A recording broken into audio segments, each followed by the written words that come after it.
Assalamualaikum warahmatullahi wabarakatuh.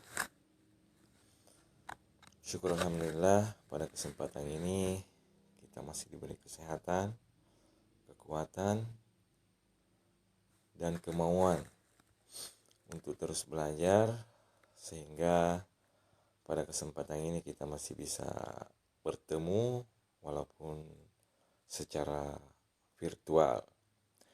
Semoga anak-anakku sekalian di rumah juga sehat-sehat, para orang tua juga di rumah juga sehat, dan jangan lupa tetap memperhatikan anjuran pemerintah tentang protokol kesehatan, menjaga jarak, memakai masker, supaya kita tetap terhindar dari virus corona. Baik anak-anakku sekalian, pada hari ini kita belajar ilmu pengetahuan sosial. Ya. Jadi pada kesempatan ini sudah pertemuan kelima ya, pada minggu ketiga Januari. Mudah-mudahan anak-anakku sekalian masih semangat belajar. Jangan karena virus corona anak-anakku sekalian hilang kemauan untuk belajar. Baik, sekarang untuk materi pada hari ini, pada pertemuan kelima ini ya. Jadi masih bab tentang aktivitas manusia dalam memenuhi kebutuhan ya.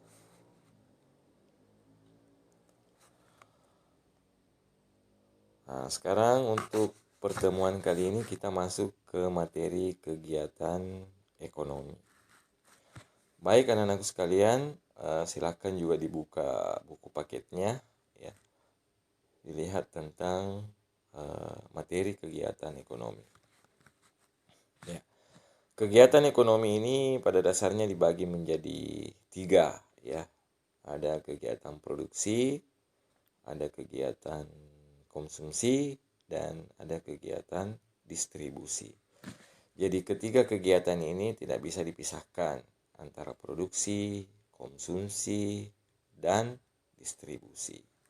Nah, pada pertemuan hari ini yang kita akan bahas mengenai masalah kegiatan produksi. Baik, berbicara mengenai masalah kegiatan produksi, tentu anak-anakku sekalian atau orang tua di rumah mungkin tiap hari ya, atau bahkan setiap saat melakukan yang namanya kegiatan produksi, walaupun kita tidak sadar bahwa itulah sebenarnya yang dinamakan dengan kegiatan produksi. Seperti apa contohnya? Ya, seperti menyiapkan sarapan, ya, membuat nasi goreng. Ya. Jadi itu nasi goreng dibuat dari beras, kemudian diolah sehingga terbentuk yang namanya nasi goreng. Ya. Itu produksi juga, atau melakukan kegiatan produksi. Selain membuat nasi goreng, ada membuat roti misalnya, atau membuat nasi kuning misalnya. Nah, kegiatan itu semua adalah kegiatan produksi. Ya. Nah, sekarang, jadi apa itu produksi? Ya. Jadi produksi adalah kegiatan menghasilkan barang atau jasa, atau kegiatan menambah nilai guna barang atau jasa. Jadi ada 2 poin ya. Selain menghasilkan barang atau jasa, juga kegiatan menambah nilai guna barang atau jasa. Ya, misalnya tadi itu nasi biasa dirubah menjadi nasi goreng. Ya, itu kan nilai gunanya atau bentuknya sudah beda. Pasti kalau dijual, nilai jualnya antara nasi biasa dengan nasi goreng pasti beda ya. Itu juga dinamakan kegiatan produksi. Jadi selain menghasilkan, juga harus menambah nilai guna suatu barang. Oke. Baik. Sekarang kita lanjut. Nah, berdasarkan apa yang saya sampaikan tadi atau contoh-contoh yang saya sampaikan, maka kita dapat menarik kesimpulan bahwa produksi atau kegiatan produksi disimpulkan bahwa nilai guna suatu barang akan bertambah bila barang tersebut diolah lagi dan menghasilkan barang lain. Jadi setiap barang memiliki nilai guna yang berbeda-beda. Jadi perbedaan-perbedaan itu terdiri dari 3. Ya, coba kita lihat. Yang pertama, nilai guna bentuk. Nah, yang mana yang dimaksud dengan nilai guna bentuk? Jika suatu barang akan memiliki nilai guna apabila telah mengalami perubahan bentuk. Contoh, kacang kedelai akan memiliki nilai guna lebih tinggi apabila dirubah atau diolah menjadi tahu atau tempe. Ya, artinya nilai gunanya itu atau nilai apa ya istilahnya? Nilai jualnya menjadi lebih tinggi ketika diolah atau ketika berubah bentuk. Ya, itu juga termasuk dalam kegiatan produksi. Jadi selain menghasilkan, juga mengolah, juga merubah sehingga dia mempunyai nilai guna yang maksimal.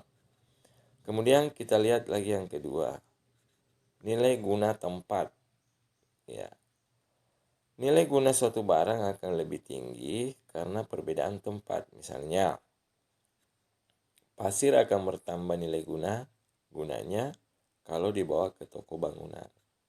Jadi kalau tinggal di sungai saja, itu nilai kegunaannya kurang ya dibanding ketika dibawa ke toko bangunan. Nah, ketika pasir itu dibawa ke toko bangunan tentu akan dibeli oleh orang-orang yang akan membangun rumah misalnya atau membangun ruko misalnya. Itu nilai jualnya lebih tinggi. Nah, itu juga dinamakan suatu kegiatan produksi.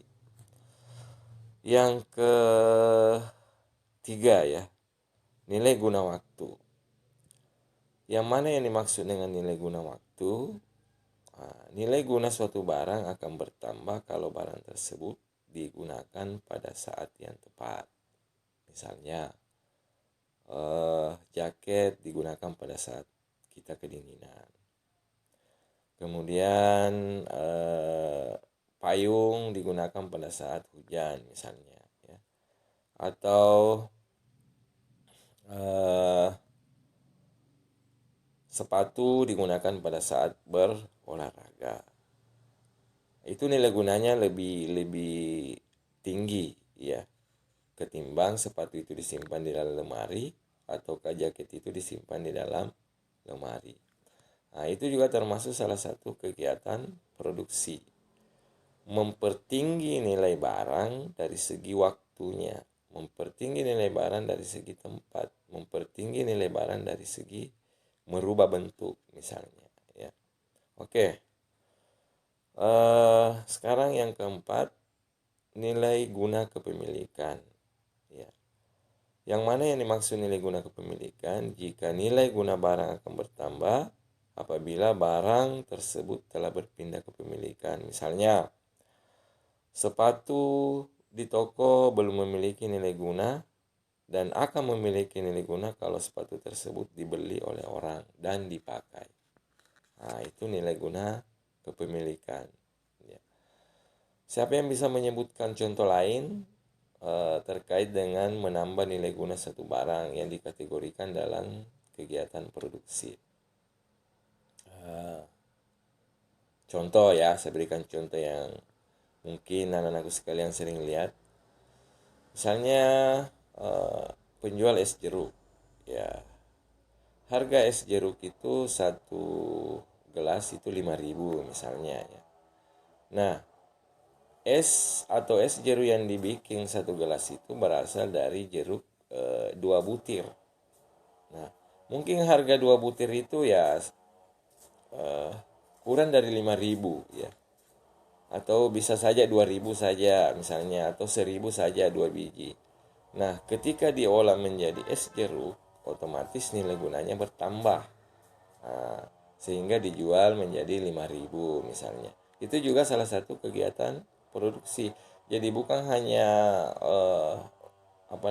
memproduksi barang, tetapi merubah nilai atau merubah bentuk, merubah tempat, merubah waktu, merubah kepemilikan menjadi lebih berharga, itu juga dikatakan sebagai kegiatan produksi. Oke ya. Nah, sekarang kita lanjut. Orang atau lembaga yang menghasilkan barang atau menambah kegunaan barang disebut produsen. Ya, jadi produsen itu orangnya ya. Produsen adalah orang yang melakukan kegiatan produksi. Jadi orang yang melakukan kegiatan produksi itu dinamakan produsen. Orang yang melakukan kegiatan konsumsi dinamakan konsumen. Orang yang melakukan kegiatan distribusi dinamakan distributor. Jadi orangnya ya, atau subjeknya. Nah, sekarang kita lanjut. Produsen adalah orang yang melakukan kegiatan produksi. Untuk melakukan produksi, seseorang produsen harus ingat 3 hal. Jadi untuk memproduksi suatu barang, seorang produsen harus memperhatikan 3 hal. Apa itu? Yang pertama adalah ada istilahnya what, ya, atau istilah bahasa Indonesianya apa. Barang-barang apa saja yang akan dihasilkan dan bahan-bahannya apa saja.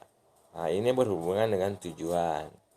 Nah, jadi ketika kita mau membuka suatu produksi atau membuka usaha yang menghasilkan barang, nah, tentu kita harus pikir dulu apa yang saya mau hasilkan, ya, bahan-bahannya apa, ya, supaya nanti ketika berjalan produksi itu kita tidak kehabisan bahan misalnya. Oke, itu yang pertama ya. Jadi memikirkan apa yang akan diproduksi dan apa bahannya. Nah, itu. Kemudian yang kedua, how atau bagaimana.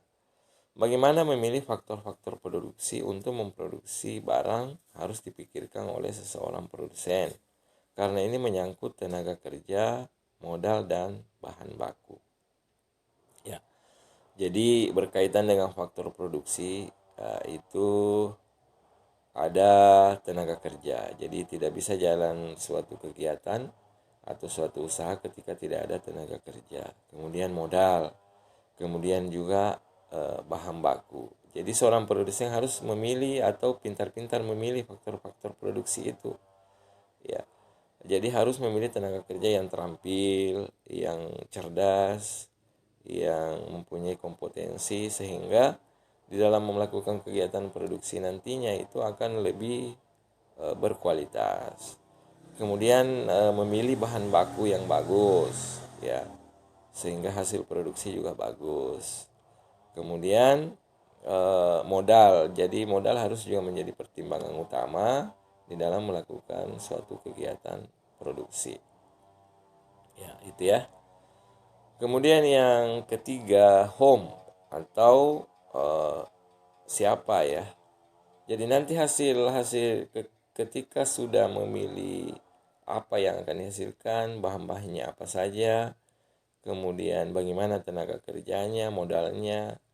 Ketika semua itu sudah terpenuhi, maka yang harus dipikirkan adalah bagaimana mendistribusikan atau siapa yang akan beli, marketnya di mana. Nah, ketika kita memproduksi barang dan kita tidak bisa menjual atau tidak ada yang mau membeli, itu juga akan mengalami kerugian ya. Jadi harus dipikir juga siapa nanti yang akan membeli barang yang kita produksi. Ataukah apakah produksi kita itu bisa diterima oleh masyarakat.